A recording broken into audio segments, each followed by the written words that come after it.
Well, that's nice. She thinks I have fans. I guess that's good. But now listen, not only don't I condone death or any kind of threats against anyone, especially since I get dozens of them a week myself. Note to Jimmy Kimmel, not only would Marjorie Taylor Greene's husband make quick work of you, but Rep. MTG herself would make quick work of you. Kimmel would not last too long if he were interested in engaging in unprovoked, terrible violence against this congresswoman. This woman, you may remember, she's the one who endorsed fringe conspiracy theories and repeatedly indicated support for executing prominent Democratic politicians. Now she's dialing 911 because she got made fun of. Raise your hand if you've ever told a joke so good someone called the cops on you. No? Well, Jimmy Kimmel just joined that exclusive club thanks to MTG. Before we move on, I'd like to ask you a small favor. If you appreciate this content, please take a second to like this video and subscribe to the channel. Over 98% of you watch the videos without subscribing. It costs you nothing, but it makes a huge difference to us. So, did you click the subscribe button? Great, thank you so much. Now, back to the videos. If you've ever faced backlash for speaking your mind or cracking a joke, you'll love how Kimmel handles this ridiculous situation. Plus, wait till you hear Trump's 2 cents. Remember when politicians used to debate ideas? Those days are long gone, folks. In 2023, they're calling the cops on punchlines. Yes, you heard that right.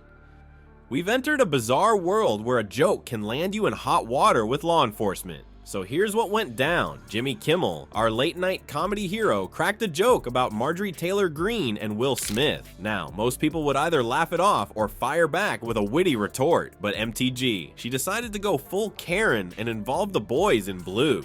Picture this, a 911 operator, probably sipping their coffee, suddenly gets a call about a dangerous joke. Can you imagine their face? Ma'am, did you say someone made a joke about you and you want us to arrest them?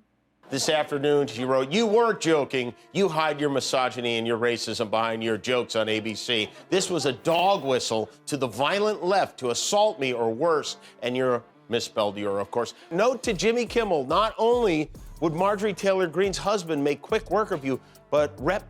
MTG herself would make quick work of you. Kimmel would not last too long if he were interested in engaging in unprovoked, terrible violence against this congresswoman. Hey, you know, all these crazy people in Congress, all of these low IQ individuals in Congress right now, there's one guy who's responsible for that, and that's Donald Trump. Poor operator probably thought it was a prank call, but here's the kicker. MTG, who's always yapping about backing the blue, suddenly decided that law enforcement's top priority should be protecting her delicate feelings. I guess when she said protect and serve, she meant protect my ego and serve me some justice on a silver platter. The public reaction was pure comedy gold. Twitter exploded faster than MTG could say, "I want to speak to the manager of jokes." People were rolling on the floor, not from Kimmel's original joke, but from the absurdity of calling the cops over it. So how exactly did Jimmy Kimmel's joke make MTG call the cops? Well, he quipped, "Where is Will Smith when you really need him?" Referring to the infamous Oscar slap, MTG, in her infinite wisdom, interpreted this as a threat of violence. Because clearly Kimmel was planning to enlist the help of Will Smith to personally come and slap her. Makes total sense, right? But wait, folks, there's more. Just when you thought this comedy circus couldn't get any wilder, the clown car pulled up and outstepped none other than the former tweeter-in-chief himself. That's right, the comedy cavalry is coming, and it's orange, it's loud, and it's got a bone to pick with Jimmy Kimmel. Buckle up, because this roller coaster of ridiculousness is about to hit a whole new level of absurd. Hold on to your MAGA hats, folks. The Orange Ringmaster himself has joined this circus of hilarity. Trump, in all his wisdom, branded Kimmel a failed comedian.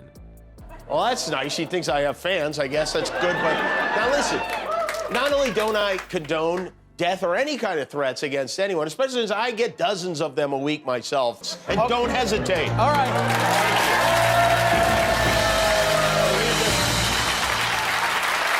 If she's going to report me to the police, if that's how she wants to play it, I'll report you right back. And I won't go to the police. I'll go to the Justice League.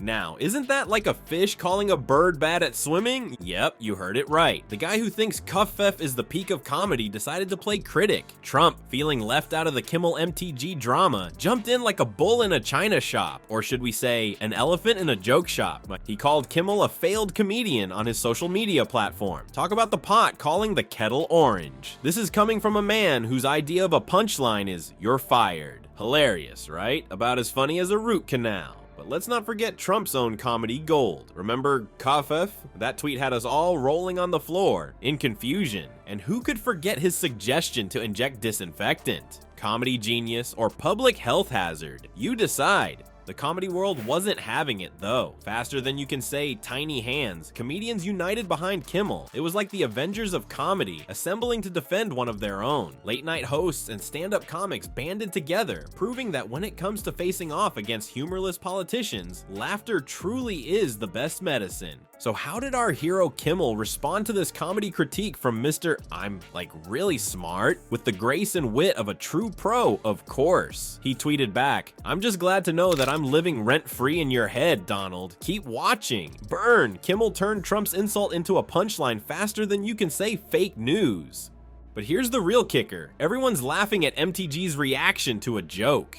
Compute this woman, you may remember, she's the one who endorsed fringe conspiracy theories and repeatedly indicated support for executing prominent Democratic politicians. Now she's dialing 911 because she got made fun of. Wearing a mask while Senator Cruz replied to this, that was not written to him. Bizarre. 535 members of Congress can attend the State of the Union without wearing masks. Still not good enough for Hollywood. Beldier, of course, already inspiring fantasies of violence against me. How many new death threats will I get that are your fan? Why? Because it's ridiculous. Calling the cops over a punchline? That's like calling the fire department because your ice cream is too cold. The public had a field day with this comedy goldmine. Social media exploded with memes and jokes, making fun of both Trump and MTG. It was like a roast battle, but the targets didn't know they were participating. But folks, this comedy war is about more than just laughs. It's about thin-skinned politicians who can't take a joke. And when leaders can't handle a little ribbing, well, that's when we need to turn up the heat in the comedy kitchen.